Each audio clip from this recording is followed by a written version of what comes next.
Hi, good evening. Ton കണക്കിന് ഫണ്ണും ton കണക്കിന് ലവുമായി love FM 94.3 ഇത് ലവ് ബൈറ്റ്സ്. ഞാൻ റീനു. റോമിയോയ്ക്ക് റോസലിന് ഭയങ്കര ഇഷ്ടമാണ്. അപ്പം അവിടെ ഒരു പാർട്ടി നടക്കുക. ഈ പാർട്ടിയുടെ ഗസ്റ്റ് ലിസ്റ്റിൽ റോസലിൻ്റെ പേരുണ്ട്. റോമിയോ കുറേ ഫ്രണ്ട്സുമായിട്ട് ചേർന്നിട്ട് ഈ പാർട്ടിയിലേക്ക് ചെല്ലുക, റോസലിനെ കാണാൻ വേണ്ടിയിട്ട് കേട്ടോ. എന്താ പറയുക, അവിടെ ചെന്ന് കഴിയുമ്പോൾ കാണുന്നത് ജൂലിയറ്റിനെയാണ്. Love at first sight. രണ്ടുപേർക്കും പരസ്പരം ഇഷ്ടമായി. അന്ന് വൈകുന്നേരം പാർട്ടി കഴിഞ്ഞിട്ട് റോമിയോ തിരിച്ചു പോയില്ല. ജൂലിയറ്റിൻ്റെ ബാൽക്കണിയുടെ അടിയിൽ ഒളിച്ചിരുന്നു. എന്നിട്ട് റോമിയോ കേൾക്കുന്നത് ജൂലിയറ്റ് മെയ്ഡിനടുത്ത് റോമിയോയെ ഇഷ്ടമാണെന്ന് പറയുന്നതാ. റോമിയോയെ മോളിൽ ചെന്നു. എന്നിട്ട് പറഞ്ഞു, ജൂലിയറ്റ്, എനിക്ക് നിന്നെ ഇഷ്ടമാണ്. ആ സംസാരത്തിനിടയിലാണ് അവർക്ക് മനസ്സിലാവുന്നത് ഇതൊരു ശത്രു കുടുംബത്തിലെയാണ്. ഈ ഒരു കാര്യം എങ്ങാനും പുറത്തറിഞ്ഞാൽ രണ്ടുപേരുടെയും കാര്യം കഷ്ടത്തിലാവും. ഇതെല്ലാം അറിയാമായിരുന്നിട്ടും അവർ പ്രണയിക്കാൻ തീരുമാനിച്ചു, ഒന്നാവാൻ തീരുമാനിച്ചു. പക്ഷെ നമുക്കെല്ലാം അറിയാവുന്ന പോലെ അത് സാധിച്ചില്ല. ഷേക്സ്പിയറെ ഓർക്കുന്ന ദിവസത്തിൽ ഇവരെ നമുക്ക് ഓർക്കാതിരിക്കാൻ പറ്റില്ല. Romeo and Juliet. ഇന്നത്തെ ലവ് ബൈറ്റ്സിൽ നമുക്ക് അവരുടെ റൊമാൻസ് സെലിബ്രേറ്റ് ചെയ്യാം. എൻ്റെ കൂടെ ആയിരിക്കുക 12 മണി വരെ ലവ് FM-ൽ. ഇവിടെ മാത്രം ടൺ കണക്കിന് ലവ്. റോമിയോ ആൻഡ് ജൂലിയറ്റിൽ എന്നെ ഒരുപാട് ടച്ച് ചെയ്ത ഒരു കോട്ടുണ്ട്.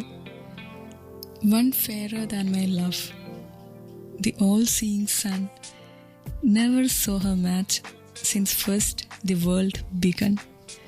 ലോകമുണ്ടായ അന്നു മുതൽ സൂര്യനുണ്ട്. ഇത്രയും ഭംഗിയുള്ളൊരു മുഖം സൂര്യൻ കണ്ടിട്ടില്ല. നമ്മുടെയൊക്കെ കാര്യം എടുത്താലും ഇതേതാണ്ട് ശരിയാണെന്ന് എനിക്ക് തോന്നുന്നത്. നമുക്കൊരാളോട് ഇഷ്ടം തോന്നിയിട്ടുണ്ടെങ്കിൽ അയാളുടെ അത്രയും ഭംഗിയുള്ള ഗുണഗണങ്ങളുള്ള വേറൊരാളും ഈ ലോകത്തിലില്ലെന്ന് നമുക്കറിയാതെ തോന്നിപ്പോവും. എനിക്ക് തോന്നുന്നു മനസ്സിലാക്കി തുടങ്ങുന്ന പ്രണയങ്ങൾ വളരെ കുറവല്ലേ. ഒത്തിരി പ്രണയങ്ങളും കണ്ട് ഇഷ്ടപ്പെടുന്നവയാ. Love at first sight. പിന്നീടാണ് നമ്മൾ ആളെ മനസ്സിലാക്കുന്നത്. അപ്പോൾ പ്രണയം തുടങ്ങുന്ന ആ സമയത്തൊക്കെ നമ്മൾ തന്നെ വിശ്വസിക്കും ഇയാളാണ് ഈ ലോകത്തിലെ ഏറ്റവും സുന്ദരിയെന്ന്. ഇങ്ങനെയാ ജൂലിയറ്റിനെ കുറിച്ച് റോമിയോ പറയുന്നത്. നിങ്ങളും അങ്ങനെയാണോ? നിങ്ങളുടെ കൂടെയുള്ള ആളാണോ ലോകത്തിലെ ഏറ്റവും സുന്ദരി അല്ലെങ്കിൽ സുന്ദരൻ? എന്നോടൊന്ന് പറയോ. നിങ്ങളുടെ ഒപ്പീനിയൻ ഫേസ്ബുക്കിലൊന്ന് പോസ്റ്റ് ചെയ്യോ. ലവ് FM കോൺടെസ്റ്റ് പേജിൽ. കേട്ടുകൊണ്ടിരിക്കുക ലവ് ബൈറ്റ്സ്. എൻ്റെ റീനുവിൻ്റെ കൂടെ ഇവിടെ മാത്രം ടൺ കണക്കിന് മ്യൂസിക്. റോമിയോയ്ക്കും ജൂലിയറ്റിനും പ്രണയമായിരുന്നു എല്ലാം. ചിലപ്പോൾ ഈ ഒരു ചിന്താഗതി ആയിരിക്കുമോ അവരെ കുറേ കുഴപ്പങ്ങളിൽ കൊണ്ടെത്തിച്ച്. എനിക്കൊരു സംശയം, പ്രണയമാണോ ഈ ലോകത്തിലെല്ലാം? പറയാനായിട്ട് എൻ്റെ കൂടെ മഹേഷ് എത്തിയിട്ടുണ്ട്. എന്നെ സംബന്ധിച്ചിടത്തോളം പ്രണയമാണ് ഈ ലോകത്തിലെല്ലാം. അതെന്താ അങ്ങനെ? പ്രണയം എന്ന് പറയുന്നത് ഒരാളെ തന്നെ സെലക്ട് ചെയ്യുന്ന ഒരു വലിയ പ്രണയം. നമ്മളെ സ്നേഹിക്കുന്ന ഒരു കൊച്ചിനെ തന്നെ നമുക്ക് അവസാനം വരെയും കിട്ടുമല്ലോ. ഈ കൊച്ചിന് വേണ്ടി എന്ത് ഞാൻ ചെയ്യും. വീട്ടുകാരെ എല്ലാം ധിക്കരിക്കേണ്ട വന്നാലോ? വീട്ടുകാരെ ധിക്കരിക്കേണ്ടി വന്നാൽ ചെയ്യുന്നു. ഫേസ്ബുക്കിൽ ലവ് FM കോൺടെസ്റ്റ് പേജിൽ ഇത് തന്നെയായിരുന്നു എൻ്റെ ചോദ്യം. പ്രണയമാണോ എല്ലാം? ഇപ്പം തന്നെ ഇതിൻ്റെ ഉത്തരം പോൾ ചെയ്യുക. ഞാൻ കേട്ടുകൊണ്ടിരിക്കുക ലവ് FM-ൽ ലവ് ബൈറ്റ്സ്. എൻ്റെ റീനുവിൻ്റെ കൂടെ. എനിക്ക് നിന്നെ ഇഷ്ടമാണ്, ഐ ലവ് യു എന്ന് ക്ലബ് FM-ലെ ലവ് ബൈറ്റ്സിലൂടെ പറയാനായിട്ട് ഇന്നൊരു പുതിയ ആളെത്തിയിട്ടുണ്ട്. അയക്ക് എന്താ പറയാനുള്ളതെന്ന് കേൾക്കണ്ടേ? നോക്കാം. ഹായ് റീനു, എനിക്ക് ഇഷ്ടമാണ്.